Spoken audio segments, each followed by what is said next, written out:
Amen. It is the third day of the 6th month of the year. We're at the midpoint of the year 2026. Uh, we are looking at many multiple graduates. And it's funny and ironic that there are all kinds of graduations that have taken place. Kids out of kindergarten, out of the first grade, third grade, eighth grade, high school, college, just looking at in Fulton County, some of their sheriff officers, their deputies have graduated out of college as well. So we are grateful. There's so many things that are going on, and we're looking at people that are veterans that have found themselves here in the state of Florida, out in St. Pete, that went through certain rehab programs, that have graduated out of rehab programs, who aggressively start themselves over in the city of St. Pete as well as in the city of Tampa. They prided themselves of helping veterans rebuild themselves from alcoholism and other things that put them in positions coming from homeless state, alcohol state, being in position where coming from war and going through many things that cause them to not be able to be where they would like to be, but put them in positions to now go into a place where they can better themselves because of where they came from, because it was hard for them to reallocate themselves back into society, where society would not accept many of them. It's not always just black veterans, but most times we see a lot of our white veterans, a lot of our Asian veterans, a lot of our Hispanic veterans going through things that people don't seem to understand. And with the way that our, we call it our economic system or our economy is, they're taking a lot of things that are displacing veterans away, or taking away a lot of our help from our veterans. And then you have systems where they have put it to be, let me say it mildly, where they are calling veterans that may have not been able to fully serve their time in the military because while doing basic training found themselves where they have found them with ailments that basic training caused them to go through, or they got themselves medically injured, and they thinking that they have taken valor, or they call it stolen valor, when these guys literally wanted to do the same thing as other military personnel did when they entered into the military, served their country, wanted to be able to participate in the opportunity to protect their country, protect their fellow citizens. But in the interim, they found themselves not being able to, because either they got hurt by IEDs that they were working on, or they found themselves being hurt because of some other weaponry. Let me just put it that way, because those things happen during training. And now you're medically uh, put out of the military. And it was at the fault of what happened while being trained. There are many veterans that happened to. And they are veterans that because they went to war, not all veterans feel that way. Not all military personnel feel that way, but then there are those hot-headed veterans that because they did get wounded in war, that have issues because they think somebody stole valor because they didn't get shot on the field of battle. They didn't get their legs or their arms blew off. Y'all need to understand what I'm saying. I'm telling y'all what is really happening. And now you feel that they don't deserve to be taken care of by the veterans, by the VA, because they didn't see wartime. But these are the same guys that trained with some of you, and you got a hot head. They don't have the sergeant stripes. They don't have the sergeant major. They don't have the CSM. They don't have the lieutenant. They don't have, the bars that you have, because they don't have the years in that you produce. They didn't have that, 2, 3 years in, 8, 9, 10, 20, 30 years in that you have. They might have did the 90 days, and that was something that caused them not to be able to complete the training. So I look at things and we don't seem to understand. Then you have those that might have went into the priesthood, or they became chaplains while they were there, and that was something that took place. They didn't go into the fighting area. It might have been cooks, and there were some things that happened. There are those that did not actually go on to the battlefield. You think that they stole valor, but they didn't steal valor, but they were out on the field of battle, but they wasn't in the heat of battle. So I need us to look at it. That's the same thing when you look at somebody that now have accepted Christ. So when we look at things, we have 154 days as of today, and as of midnight, 154 days will be to pass by at 12:01. So we look at 3 days into this year, right? Into this 6 month, right? 6 months into this year, and some of us still have not looked at what kind of valor do we actually display, right? So what valor are you really displaying? We have confessed with our mouths some kind of way, some things that we say that we are, right? Whether we say that we're man, whether we say that we're woman, whether we say that we're husband, whether we say that we're wife, whether we say that we're a friend, a best friend, this is my bestie or whatever, right? Whether we say we got somebody back there, got valor that comes behind it, right? There's some kind of stamina that says we stand in a position that we have somebody's back. We really are there to fortify that they never fall. And if they fall, or if something happened, we're there to catch them. That's what we look at, right? So if you look at valor, let's just sum it up to say that we will protect them at all costs, right? Just to sum it up into just a simple term. So in these 154 days, how we really stood behind that, right? Valor pretty much sums up the character of who you are mentally, psychologically, emotionally, physically. It sums up the intellectual part of who you are. It sums up the mere fact of what you really stand for, your standards, the construct of what you are built by, what made you to be the person that you are, male or female. Whatever you classify yourself are, right? This day and time, there are they, them, he, she, whatever you want to classify yourself as, right? And I say that so that nobody can get offended, but doesn't matter. God created them male and female, right? But because we have classified so many things in so many ways, yet there is the declassification of so many things that we have taken away DEI. Yet even in taking away DEI, that have now taken away the valor from so many folk that it really benefited, right? When we redistricted, which pretty much says we rezone so many areas, right? We redraw lines that now it took things away from so many people, and taking that, you took away the ability for them to be able to stand for what they said they stood for.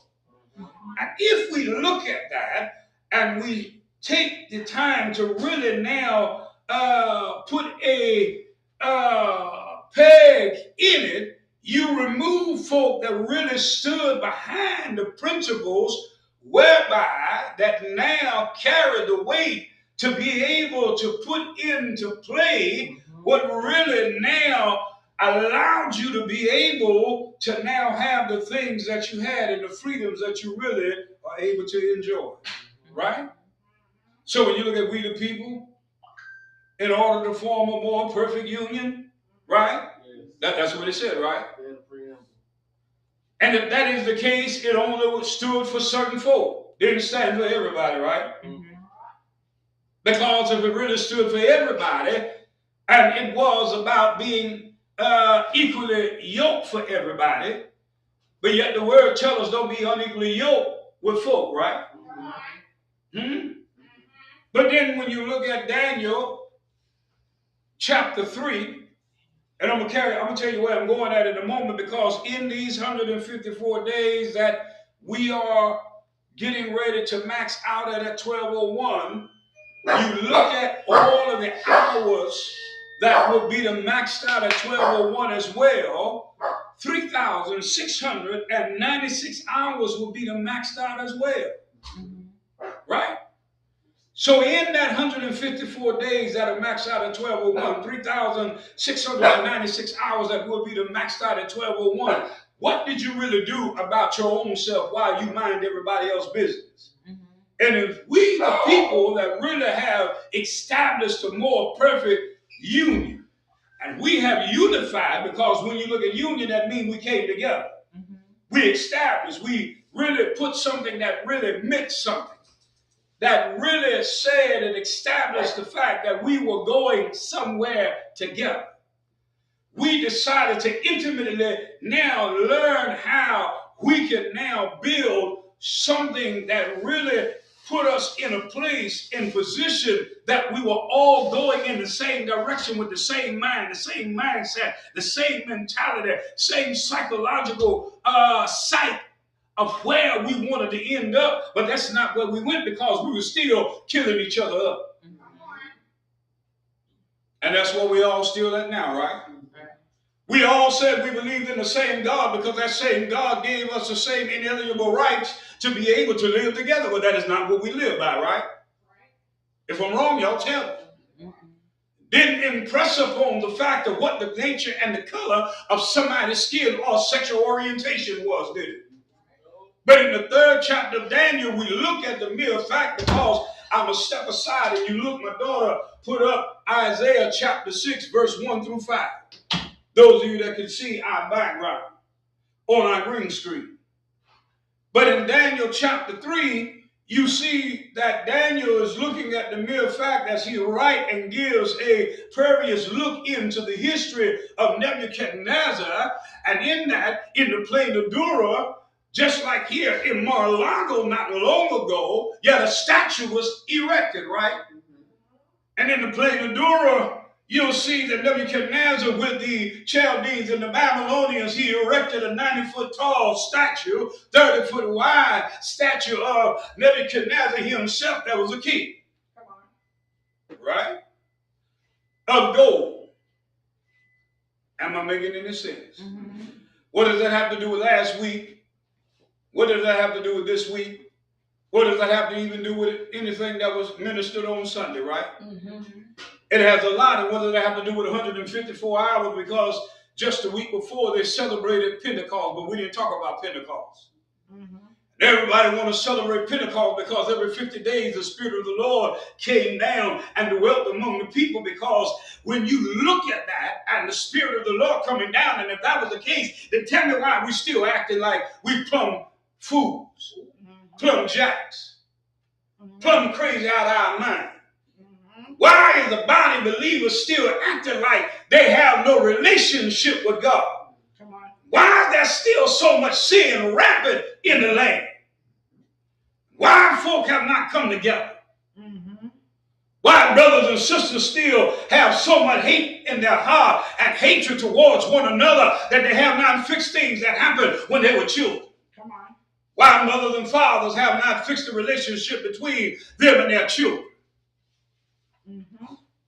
Why are we still hating on our own cousins, our own aunts and uncles, grandmothers and grandfathers? If every 50 days there's a Pentecost in the church, still look like the world, act like the world, serve like the world, worship like the world, praise like the world, sing like the world, dance like the world. And why? And y'all excuse me because I'm going to use a word that the world have a problem with, the church have a problem with. Why in the hell is the church on its way to hell preaching like the world? I'm going to upset some folk tonight. Because in that 3rd chapter of Daniel, why Daniel, the great statesman that was chosen by Nebuchadnezzar, Daniel being given the name Belshazzar, name that was after one of the moon gods. Everybody loves to talk about Shadrach, Meshach, and Abednego, right? Because they love talking about those boys they were left behind while Daniel was handling some business for Nebuchadnezzar. The problem was that you always got folk that will say something because you don't act like everybody else. Those of y'all that didn't hear, y'all know they got folk that have a problem with you because you don't bend the rules bend to the rules that they want you to bend to.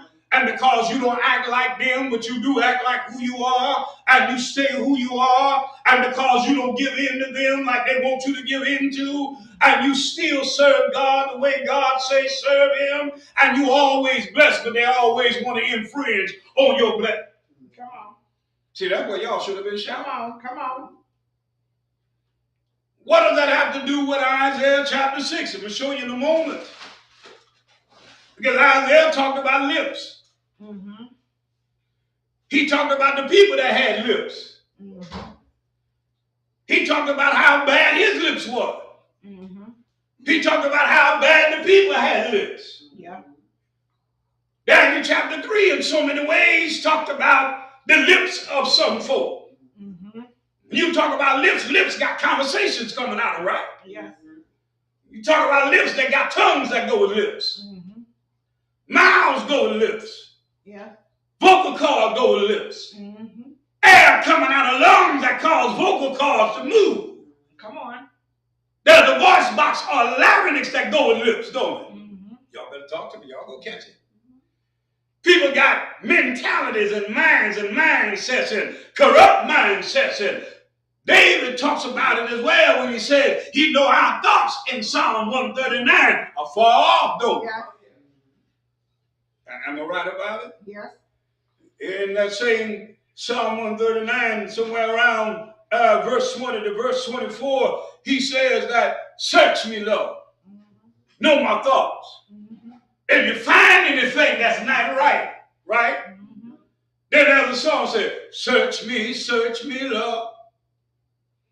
Search me, Lord. Please search me, Lord. If you find anything that shouldn't be, take it out and strengthen me. I want to be right. I want to be whole. That's what the song says, right? Yeah. So when you look at all of these things and you put it together and you recognize what happened in there, and as Daniel keep going on and his writing, and he gives account of what happened while he was gone, and he was taking care of business because they had all kind of good things that took place with them. And while it goes back to Isaiah chapter 38, Isaiah chapter 39, because 39 talks about how Hezekiah got healed in 38, and in 39, after being healed because of what happened in 38, because what the prophet had said, and the fact that 38 talks about how Isaiah tells Hezekiah that God said, you won't die. Then he leaves, and before he gets to the middle of the court, Hezekiah turned his face to the wall and said, Lord, remember when? Come on. Yes, Lord. We used to sing the song, remember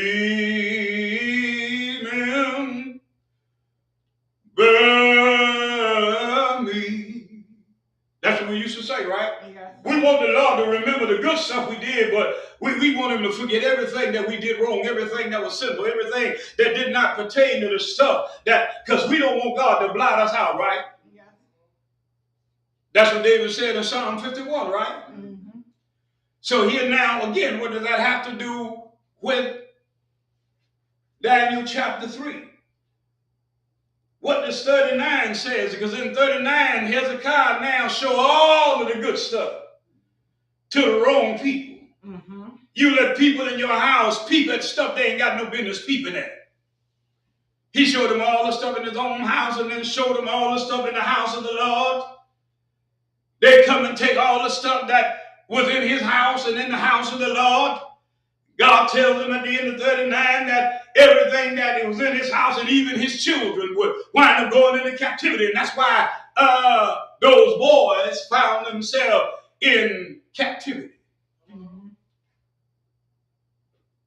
Y'all do realize that, right? Mm-hmm. You wonder why sometimes you find yourself as a slave but walk around free. Come on. You wonder why somebody's always your master and you wind up in good position but you really ain't in position. You wonder why you run the job, but there's still somebody that's the boss and they make all the money. Yeah. You wonder why you make $200,000-$300,000 a year, but you're not the multi-millionaire. Come on. You wonder why you make $1 billion, but they make $50 trillion, but you ain't got the $1 trillion. Mm-hmm. You wonder why you make good investments, but they make better investments, and they make investments off your investments. Come on. You ever wonder that? Mm-hmm. So now here, Daniel tells of the history of why they found themselves in that position, because it had already been prophesied by Isaiah. Mm-hmm. And here the prophecy comes to pass because they were taken into captivity and everybody else in the house had been slain. First two chapters talk about how they got to that place, but Daniel and his friends were found with favor. They didn't eat of the king's table. And see, some of y'all just don't take anything that's put before you and you eat it. But I've heard over this week, over last week, that there's some folk know when they sit at a certain table, they don't eat everything that's put in front of them. Come on. They know what to eat and what not to eat. Mm-hmm. And even though the rich man knew Lazarus, yet Lazarus knew not to eat everything that was on the rich man's table. He only wanted the parts that was set for him. Mm-hmm. He knew the daily bread that he needed to take because he knew what it was that would cause him to survive. Come on. Some of y'all want everything that's on the table instead of eating the portion that was set aside for you. Mm-hmm. See, when you really look at all of the text that's there, he only wanted the crumbs. He didn't want the whole steak. He didn't want the whole slice of bread. He wanted the crumbs from the bread. Come on. Some of y'all are not satisfied with the crumb because the crumb will still give you the nutrients that you need. You got to be greedy and get the whole slice of bread. Mm-hmm. Some of y'all don't want to eat the crust of the bread. You want to eat just the middle of the bread. But the crust of the bread is the bread. The crust of the bread protects the inside of the bread. Some of y'all want a wife and some of y'all want a husband, but you don't want the band that goes around the wife. Mm-hmm. Because all you want is the husband, but you don't want him to cover you. You want the wife, but you don't want her to help you to learn how to be led so that you know how to lead. Mm-hmm. Y'all will catch that tomorrow. So Daniel, he tells the story of how that in the plain of Dura, Nebuchadnezzar erected the statue, and even preachers bowed down to it, right? Mm-hmm. And in the process of that, I told you when you read what happens there, because 154 days at 12 midnight will be over. At midnight, 3,696 hours will be over, right? Right. But what have you done with that time? What have you done with these days? And in these days, what have you fixed about yourself while you were fixing everybody else? I shared with my wife and my son that we all know how to give godly counsel, but do we follow the counsel that we give? See, we can say those things, and we know how to say those things, but do we understand that sometimes that we walk in our own ungodly counsel? Come on. We call everybody else ungodly, but do we not recognize that sometimes we are our own ungodly counsel? Yes. Do we not recognize that we are standing in our own way because we are the sinner that we are standing in the way of? Uh-oh. Come on, y'all. Yes. See, we can point it out to everybody else, but do we point it out to ourselves that, yes, blessed is the man that walketh not in the counsel of ungodly, nor standing in the way of sinners, but do we not recognize that sometimes we are the sinner that we are standing in the way of? Do we not recognize that we are the one that is sitting in the seat of the scornful because we are the scorner that is sitting in the seat that is scorning our own self? Come on. Come on, y'all. And in these last 150 days that we have, and after the 365 days that had already passed by last year, we entered into a year still doing the same thing. And I told you hellaciously, and we are still full of the same thing, and the church still acting the same way. Come on. Because we don't want nobody to tell us about our sins that we got to get rid of. We look in the mirror and we forget what we saw when we go in the mirror because we don't know what we really look like, because we really don't care. And as long as it looks like it's all right and everybody else like what they look and they love what they see and they see what they love and they enjoy what they love. But then when the person that we really love and we really with tell us that, hey, look, there's something that's out of place, we got a problem with it, but all we want to do is be with it. And as long as they accept what they got and we accept what we have, we don't want to change nothing at all, but we don't want to lose what we have. But you don't realize you really already lost it. Am I making any sense? Right. And I say like the old preacher said, am I by myself? So when we look at it, Daniel tells the story and the friends begin to go back to Nebuchadnezzar. Nebuchadnezzar gives a decree because Shadrach, Meshach, and Abednego, they had a problem because the decree went out and said that at such time when certain music is played. Y'all know when you're in church that long as the music playing, everybody know how to buck and jump. Yep. Everybody know how to skip their leg. Everybody know how to dance, and they don't get wrapped up in the cord that's on the microphone, right? Mm-hmm. They don't get tripped up, none of that, do they? Mm-hmm. But as soon as the music stopped, everybody stopped dancing, don't they? Mm-hmm. When the preacher stopped preaching, they stopped praising. But then that was our folk that we know that we wonder why they're still dancing. Mm-hmm. And that's what happened with T.D. Jakes at a couple of his conferences. He had folks saying they need to go praise their God somewhere else because I need to move on, so get them out. Mm-hmm. Well, if they're serving the same God you serving the same God they're serving, then I got a problem, Dr. Jakes. Come on. I got a problem, Bishop Jakes. That should not be disturbing you because maybe they're going to help break off some things if you really lay hands the right way. Mm-hmm. So it's your conference, but not God's conference. If you sought God first and it's about Him and His righteousness, then I'm sorry. Oh, it's about the money and the money and the time and the time and the money. And the money is really counting on the time that you got. So you're wasting time. So you mean to tell me God won't fix the time where you won't lose the money. You might want to lose the money and worry about the soul. Mm-hmm. So you preaching for the money. And it ain't the soul. But those are the things that they edit out of television. Mm-hmm. But everybody that's there see it, but you don't see it on the television. Mm-hmm.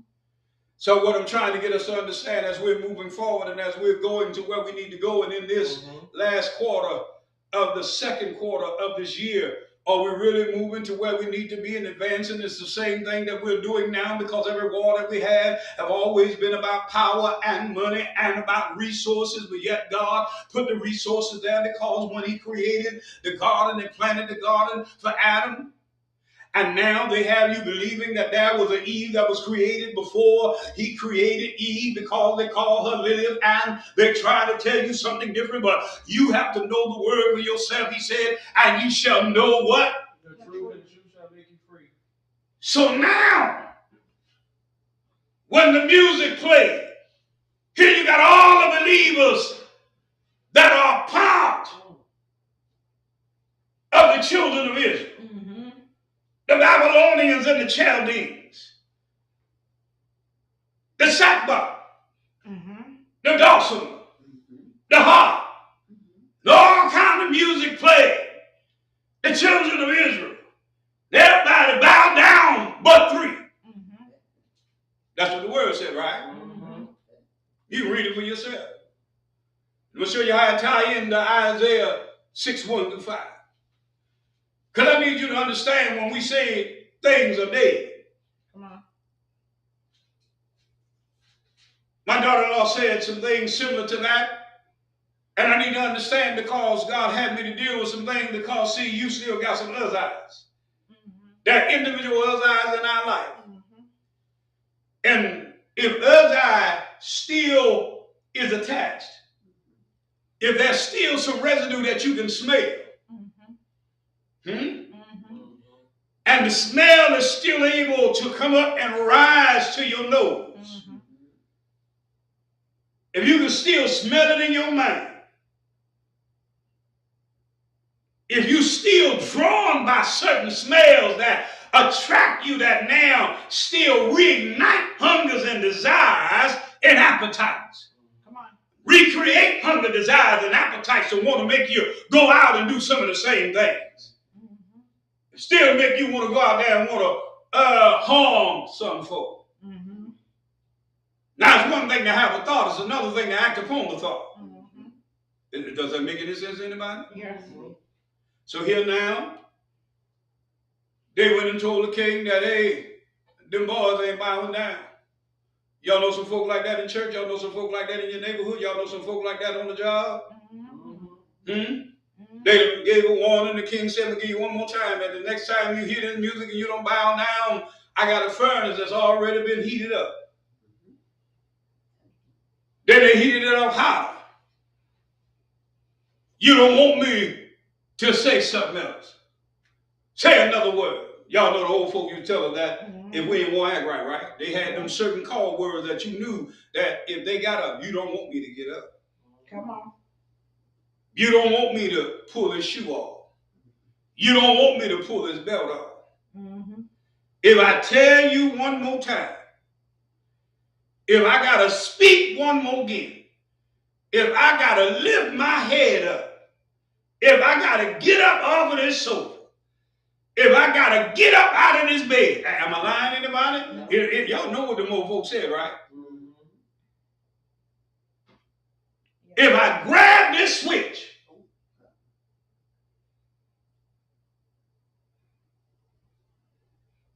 I'm going to say it again. You're going to wish I hadn't. Not only are you not going to wish I hadn't, but I'm going to whip you for the old and the new and what's going to come.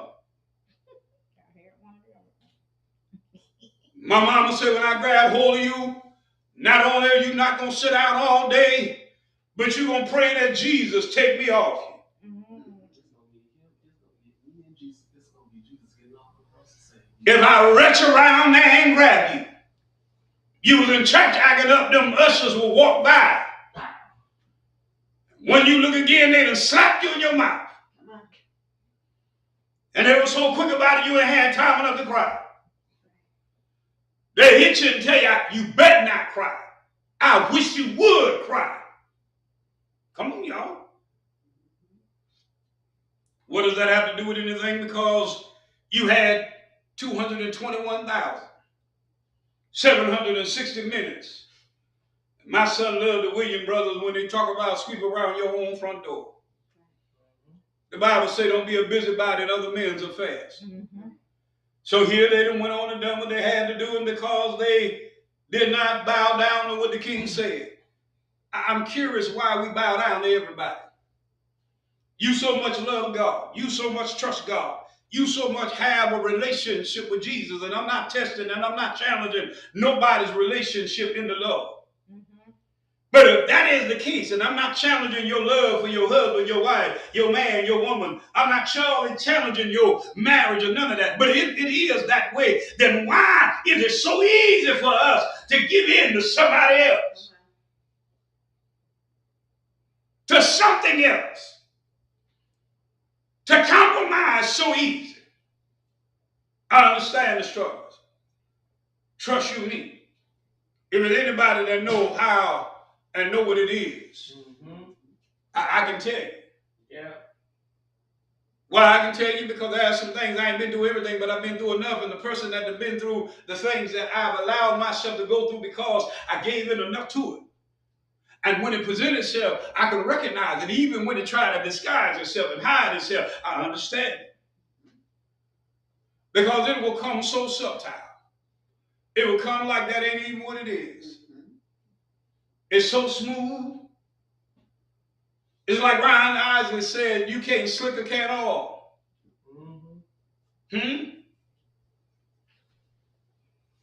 That's like what Billy D said when he talked about Colt 45. Works every time. He said Colt 45 go down smooth. See, you ain't catch it back in the day. It might not go down smooth now, but when they made the original Colt 45 and you popped it and you began to drink it, it went down smooth. You too young to understand. And he made so much money for Colt 45 when it was the original malt liquor. Why are you saying that? Because they told these boys that you got to realize that folk will always get the biggest thing to try to intimidate you. When they went running their mouth to the king again and said they still did not bow down. But you got to believe and recognize one thing, that when God has positioned you with the right folk, that it is not their will, their desire to destroy you. Yep. But because the king's command was so urgent, he couldn't even neglect nor negate his command. So his word had to go forth. Because if he didn't keep his word, he would be thrown in the furnace. Mm-hmm. And it bothered him that he had to throw Shadrach, Meshach, and Abednego in the furnace. So when you look at Isaiah 6, 1 to 5, and I can't really get into what happened in chapter 1 to chapter 5 of Isaiah, but it gives a history of what happened to lead up to chapter 6 and Isaiah's calling. But I need you to understand that it said in the year that King Uzziah died. Other text says Uzziah. Same person, and then there are others that try to say they were two different people, but it's the same name, but spelled different. Mm-hmm. And here, what you say, preacher? He said, I saw him high and lifted up. Mm-hmm. But when you read it in the Ethiopian text, in the Ethiopian Bible, it says that in the year the king Uzziah died, I saw the Lord who commands armies. My Lord. I'm quoting it for you from the Ethiopian Bible, and my phone went out on me. I just didn't open it back up. The Lord who commands armies, he was high and lifted up, and his train filled the temple. And they that spoke caused the doorposts to move. So think about Nebuchadnezzar's command being so great, and he got the biggest of the jokers to bind Shadrach, Meshach, and Abednego. And y'all know how y'all feel when it looked like all hell and broke loose and everything seemed to come all at once. It seemed like your hands are tied. Seemed like you got heat coming from all directions. Now imagine a furnace that have a large opening at the top. Come on. And my cousin, I call her my sister-in-law, and she work at a funeral home, and they got a crematory there. And you know, in order for a body to be burned, they got to bring the temperature well above 75,000, sometimes 20,000 degrees in order for the body to be burned, because it's inside a box. Yep. And everything got to burn depending on what's all inside, or the height, size, weight of the person inside the box.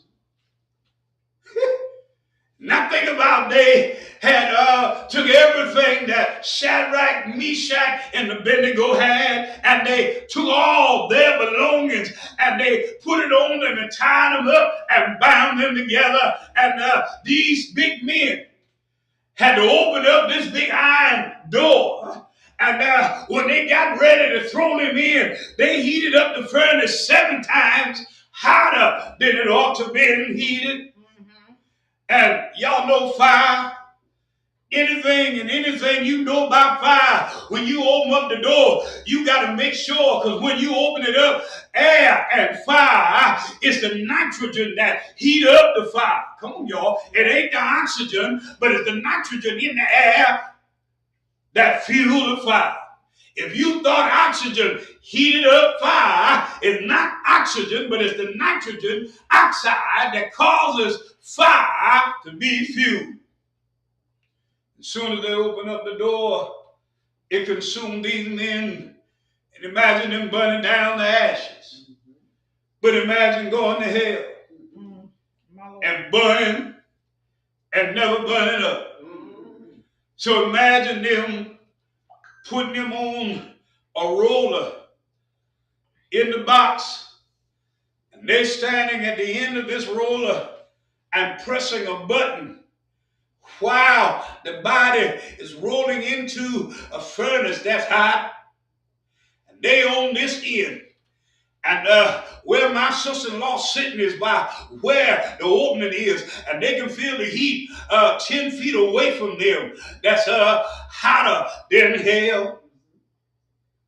And by the time the box is getting to the opening of the furnace or the crematory, it's already starting to burn.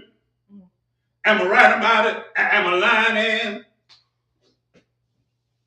Don't nobody know what I'm talking about. I'm talking about Ann and Pearl.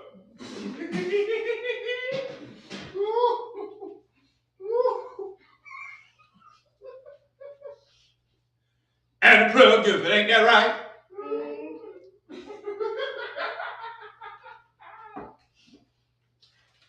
See, y'all don't understand that I got family everywhere.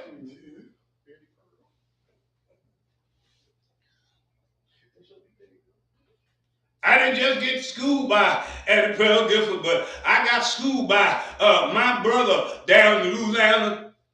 Come on. Hello, y'all. I take time to learn some things, and I'm smarter than the average dog. So imagine being thrown in fire with all your clothes on. My Lord. Hosens. When they said hosen, that meant the socks that they wore. Come on. All the clothes they had, top layers, bottom layers, all the undergarments that they had. When they fell in the fire, and this is what I love about it. Y'all so worried about not being able to make it. And guess who had already made it to the fire? Because what I love about fire, we burn the grass in the country, and you can't burn grass twice, but because fire don't burn in the same place twice.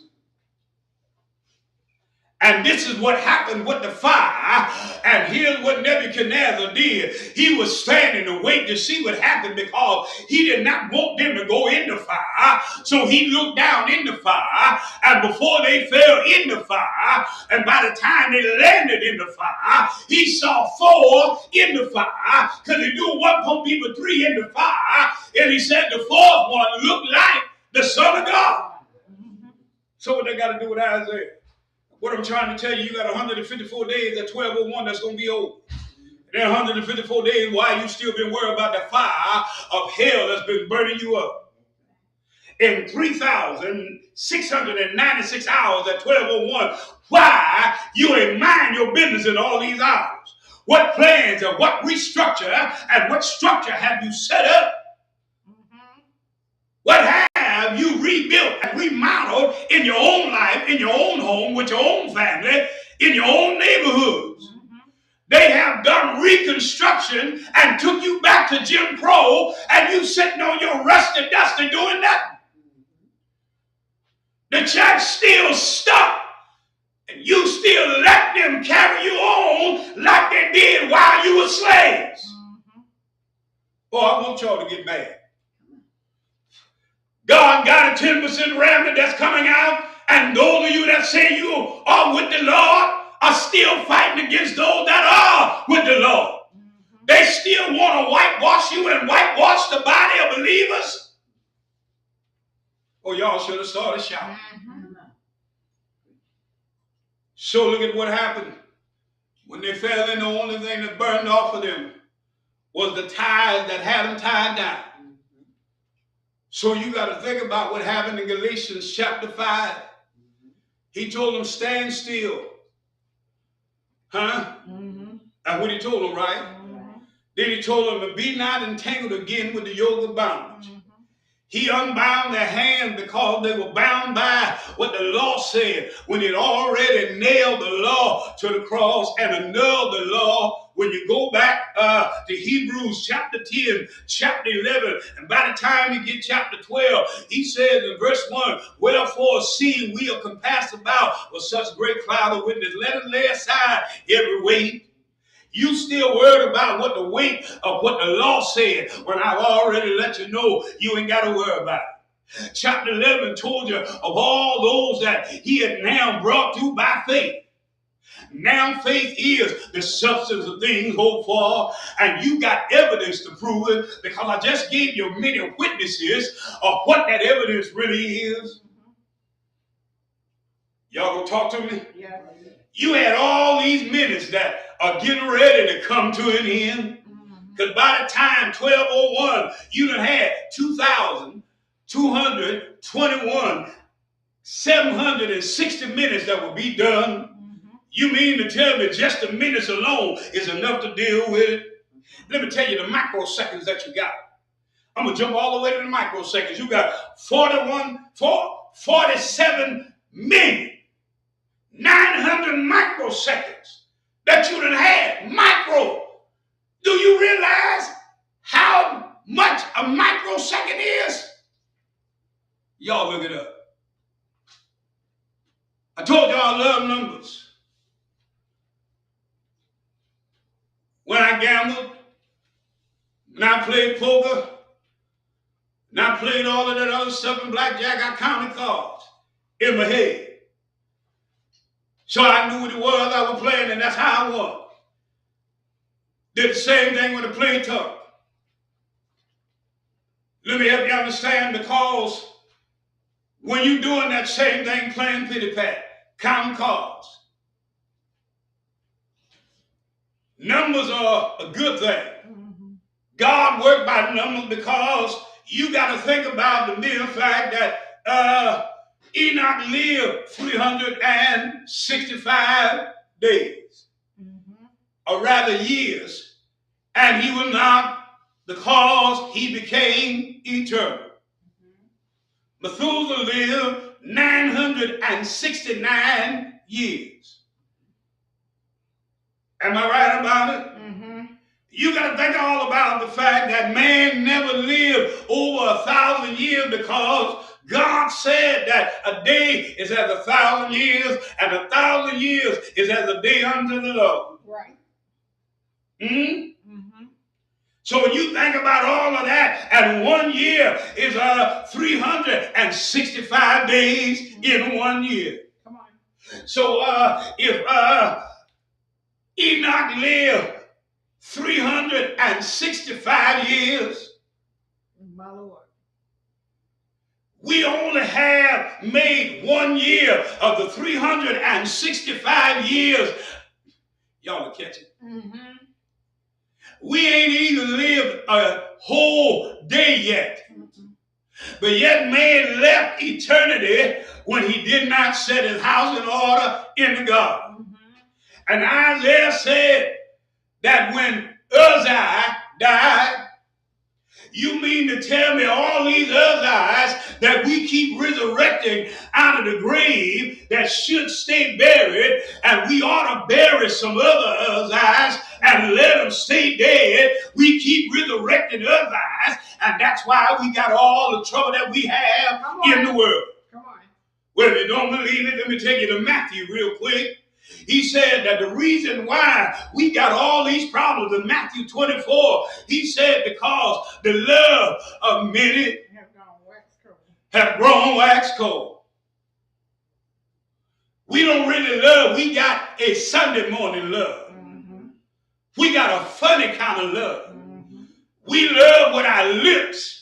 We got a lip service love. And you go back to Isaiah chapter 1. He said they praise me with their lips, but in their hearts, they far from me. And if you look at the text that you got right now in the Bible y'all got, they took that out of the text. But in the original text in Isaiah 1, he talked about how you praise him, how you love him with lip service.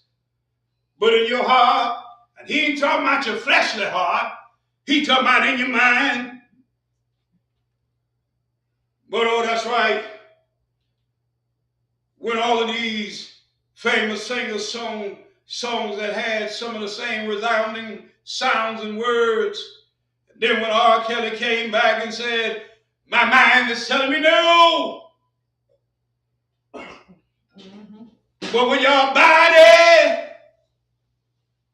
yes, I said it because your body have edges. You yield to your body because mine did. Come on. When wives don't take care of their husbands after they have finished preaching. When preachers don't take care of their wives after they finish ministry. You leave them wide open, exposed. Y'all better talk to me. You don't believe it? Check it out. So here, I want you to catch it because when we look at all of these days and look at Isaiah, and he goes on a little bit further in what he says in verse number 2, after the doorposts have moved, and after all of these things have transpired, everybody want to go, but nobody really want to do it when they go. He said, and above it stood the seraphim, fiery angels. And it's amazing that these angels that look like they burn, these burning angels, he says that above them stood seraphim, and each one had 6 wings. James Cleveland sung the song 2 Wings, right? He wrote it, right? Yeah. I want 2 wings to veil my face. I want 2 wings to veil my feet. Oh, 2 wings to fly away. The world can't do me no harm. That's what we used to say. Come on, let's take it to church, y'all. That's what they said. Dum, dum. I want 2 wings. That's what they say, right?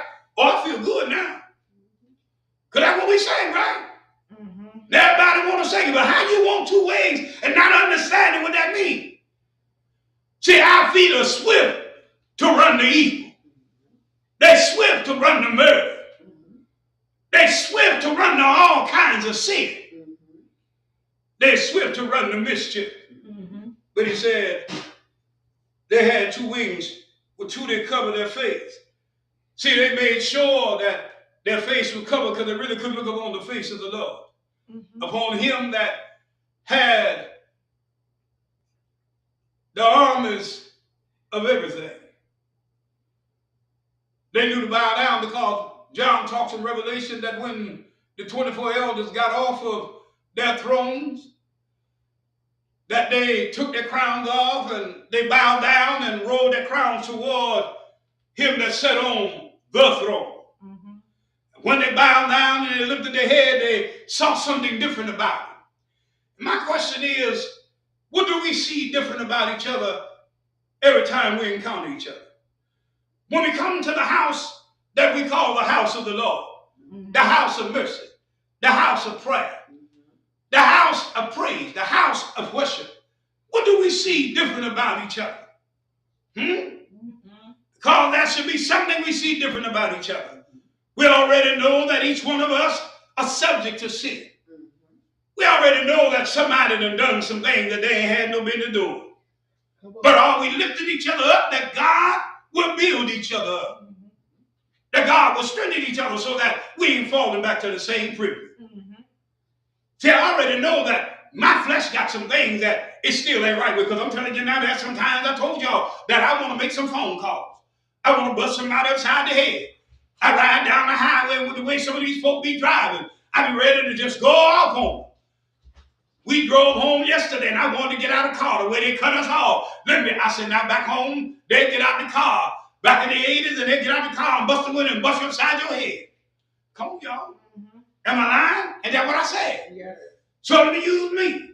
He said, with twain, he covered his face. And with twain, he covered his feet. And with twain, he did 5. In other words, he made sure that he did not see, he did not do, he did not look. He could not put himself in position that his eyes would want to do some things that ain't got no business being done. He stayed humble because the covering of the face showed humility. Covered his feet because he was swift to be about his father's business. Am right about it. He said, and one cried to the other, because all of these seraphim, they looked at each other and they cried, holy. Their voice was just that strong. Holy, holy, holy is the Lord of hosts. And then the Ethiopian text says, the Lord of all armies, of the armies of the world, the armies of heaven. When you read the text, the whole earth is full of his glory. Y'all know when they got ready to come into the church, because when the Lord came and entered into the earth, it said the Lord is in his holy temple. Let all the earth be silent. Let all, that's right, preacher, the earth be silent before him. And the preachers would make the church be quiet. That was not for the church, but what that was, preachers, if you don't know, now you know, and knowing is half the battle. Who God was talking to was not the people of God, but was his enemies. It was not the people of God, because their job was to praise him and get ready to enter into worship, but it was for his enemies. And preachers have always made the church be quiet, shut up, and sit down. They said that right before it was time to give money. No, that was the time to start praising God, glorifying God, and allowing God to now bring you into his presence in worship. We held God's hands and held God hostage, and literally we really didn't, but in the presence of God, that stopped some folk that needed some things from God, healing from God in all areas, not just economically and financially, but that was some physical, there was some home blessing, there was marital blessing, there was social blessing, there were business blessings and blessings of all time, because he said that we ought to be in good health, right? Yeah. We ought to prosper, right? Even as your soul prosper and be in good health. So how in the world are you going to prosper when you're telling everybody to be quiet? So he goes on, and I'm going to leave you alone with this word here. He said, in the posts of the door moved. They moved at the voice of these angels that spoke, because they set the stage for God to come in. By the time you get to verse 5, verse 6, verse 7, and verse 8, because now God needs to know who's going to go. And we sang the song that the Catholic spirituals write, I'll go if I have to go by myself, have to go by myself. I sing if I have to sing by myself. Sing by myself. Oh, if my mother don't go, my father don't go, my sister don't go, oh, my brother don't go. I'll go if I have to go. I have to Go by myself. That's what we tend to do. So are we doing that? We got all of this time. 154, 3,696, 221, 760 minutes, 13,305,600 seconds. Then you got 798,336 milliseconds. Then your microseconds, 47 million microseconds, 900,160 microseconds. Do y'all realize how much time you got on your hands? Yeah. To mind you and yo. I didn't say yours, you and yo. You got people in your life that you got to manage, maintain, and build. We had a little spat, and in that spat, you still had to maintain your mind. Make sure that in the process of that, you were ready to come and present yourself before God. Yeah. And he said, brethren, present yourself as a living sacrifice, right? Yeah. Now, I'm pretty sure part of the minds wanted to say, you know what, we're going to go this way. You going to take care of God's business. We got to take care of this natural business. In the process of that, the folks said, nah, we're going to still go ahead with what God said. Yeah. Because physically and mentally, psychologically, it's like, ain't no way. Not right now. We about to go do the thing that God said. Oh, no, we about to do the thingy thing. That's what me and my brother used to say. They live in Georgia. We about to do the thingy thing, and you about to do this thing right here. And we about to go before God. This how you gonna act. But you don't know what God doing. So what you gonna do in the process? How you gonna act? God allowed things to happen to see what your response gonna be. So look at what he said. Have your UZZIAH died? Or are you going to allow your UZZIAH to stay alive? Or are you going to keep breathing life? Let me use this last word. I'm going to take my glasses off. I'll let Evangelist give you whatever she got to give you, and then we'll get a benediction and go. Listen to this. Why are you going to keep performing CPR? What the little thing now they put on the wall, the ARE, what they call the things on the wall? The AED. You're going to keep resuscitating. You're going to keep performing cardiopulmonary resuscitation. You're going to keep getting the little plastic thing, because you know back in the day, they would tilt the head back a little bit, do the mouth sweep. You're going to put your lips on them. You're going to breathe in them. Look and see if the chest coming up and down. You're going to do chest compressions. You're going to change out so somebody else comes. You got to be careful how hard you're pressing on the chest so that nobody break any ribs and anything like that. You getting tired. Why do you keep resuscitating something that is dead? Come on. Then when you go into the cemetery, you got all of them maggots. You got all of this dead stuff. You got everything that has no life. You got a zombie that's walking around. It's disfigured. It's discolored. It don't even have a brain. It can't think for itself. You got something that is so apocalyptic that you can't control it. So God is telling you to move on, but you can't let go. So the song said, before I let you go, right? But God done told you to let go, and you done held on for umpteen years. And you wonder why you haven't grown. And here's the thing, you with who God said for you to be with. You just chose not to let go of the thing that he told you to let go while you with who he said was supposed to be with you. And who he told to be with you. And your struggle have not been the person that you with. Your struggle have been with the thing that you chose not to let go. But you made it about the thing, the place, the time, the issue, because you refused to let go. So when we look at all of the order that we've talked about, we used Revelation a few weeks ago. We looked at life, death, and judgment. We looked at all of that, right? We looked at structure. Am I right about it? We looked at everything that should have put us in a place to where we were moving forward. And this is the third day of this 6 month. We 3 days in. One quarter is over. Second quarter is getting ready to come to an end. We at the halfway point getting ready to go to halftime.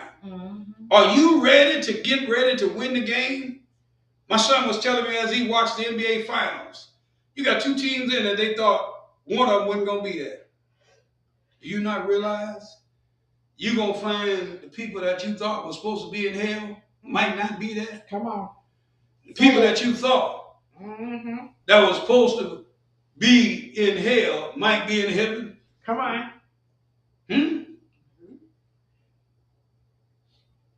Have you ever thought about that? So I'm asking you tonight, you got to make a decision. What's dead ought to be buried. When will you bury it and leave it there? Stop putting markers out. Because all it's doing is giving you diseases. Church, I'm sorry. Y'all listen to that stuff that they're putting on the social media right now that's got y'all confused. If you know what the truth is, it's time for the real church to stand up.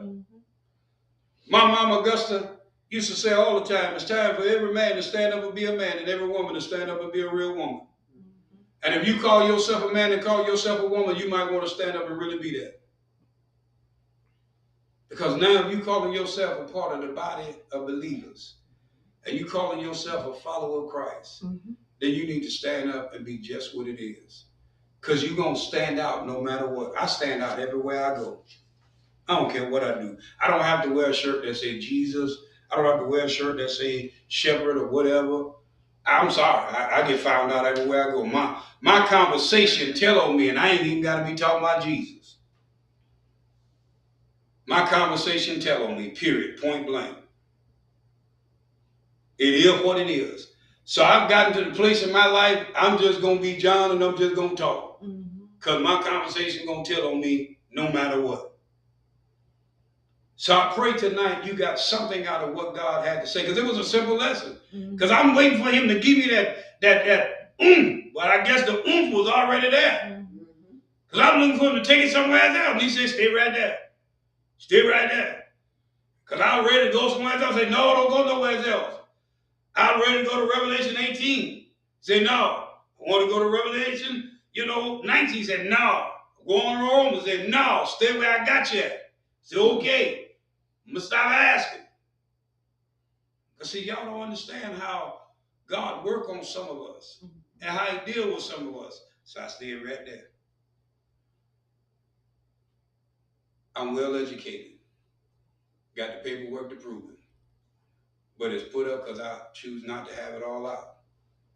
Last thing I'm going to mess with my son, he said, you just be trying to prove what you know. No.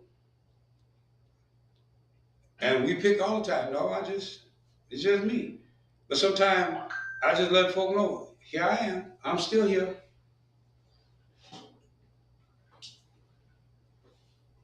Why I say that? Because you don't have to always shine. Can I tell you what shine brighter than something that's polished? A dull coin. You know how I found that out? I was cleaning up a room one day at my mama's house. Up under her bed, she asked me to clean up under the bed. And I was trying to figure out what was shining so bright. And my daddy had an old Buffalo dollar bill under the bed. And he had been looking for it for a couple of years because he's lost it and then thought one of us as kids had took it. And that was the only thing that was shining under the bed when I shined the flashlight under the bed. And it was dull and dirty. And it was under some dust. And a dull, dirty coin shined brighter than a silver dollar that was under the bed that he had just dropped 2 days before. And I didn't even see it. But I found a dull, dusty coin that had been under there for a couple of years. Go figure that out. So just because to other people you look dull, don't mean you ain't shining to somebody else. Y'all will catch that. God bless you. God keep you. I hope you got something. My wife said, no, you wrap it up. Go and take it home. So now unto him that is able to present you faultless and to keep you from falling. Then all-wise God be power and dominion both now and forever. And those that receive and believe it said, amen. If it's dead, then you need to go and bury it tonight, not tomorrow.